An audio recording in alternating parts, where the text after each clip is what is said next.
Namo Adidafa. Thanks so much for joining me for a daily practice check-in. Listen, listen, listen. This wonderful sound calls us back to our true home.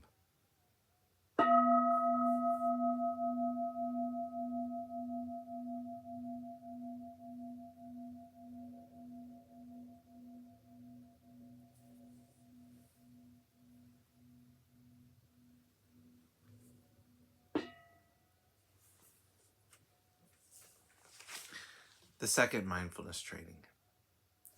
Aware of the suffering caused by exploitation, social injustice, stealing, and oppression, I vow to cultivate loving kindness and learn ways to work for the well-being of people, animals, plants, and minerals. I will practice generosity by sharing my time, energy, and material resources with those who are in real need. I'm determined not to steal and not to possess anything that should belong to others. I will respect the property of others, but I will prevent others from profiting from human suffering or the suffering of other species on earth.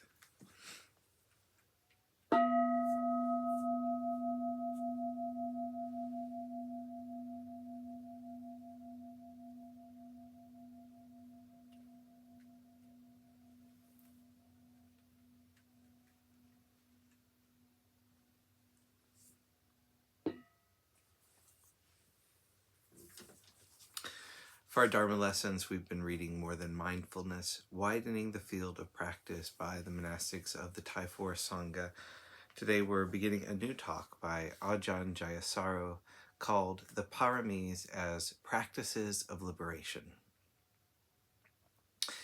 On one occasion, the Lord Buddha said that the essence of the Dhamma Vinaya, that which unites it, the common thread or theme in all the 84,000 teachings, is that of liberation. In a famous simile, he compared it to the taste of the oceans. In every ocean of the world, the water has the same salty taste. Similarly, every single teaching, if it's an authentic Buddhist teaching, has the taste of liberation. I have found it useful in my own practice to apply this perspective to the teachings. Today I would like to offer a reflection on how the practice of the paramis are all practices of liberation, leading to liberation, characterized by liberation. What are the paramis? They're usually translated as the 10 perfections, and although this group of 10 is not found in the sutta literature as such, it is of great antiquity, and I think a very useful group. Its particular value lies in helping us to see our Dhamma practice in wider terms, as including the cultivation of supporting factors, rather than merely the application of techniques. It seems to me that these days we can easily become obsessed with content and technique and believe the problems in our practice can always be solved by spiritual technologies or by information. The assumption is that facing some difficulty in meditation practice, all we need is some special tip or some secret key, and everything will work out. But I've never observed a clear correlation between knowledge of techniques and success in meditation. There's a hidden or unknowable factor involved in our progress on the path, and that is, I would suggest, the previous accumulation of paramis. To put it in other words, it is a matter of spiritual maturity. You may know the means to develop stability, clarity, and alertness in the mind, and be familiar with the techniques of vipassana meditation. But if you lack the spiritual maturity, the accumulated paramis, to integrate those practices, the fruits will be meager.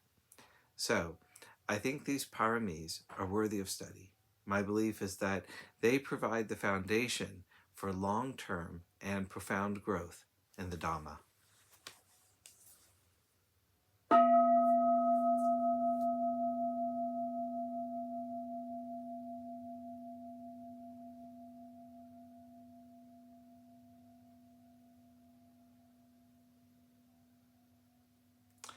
May all beings be well. May all beings be happy.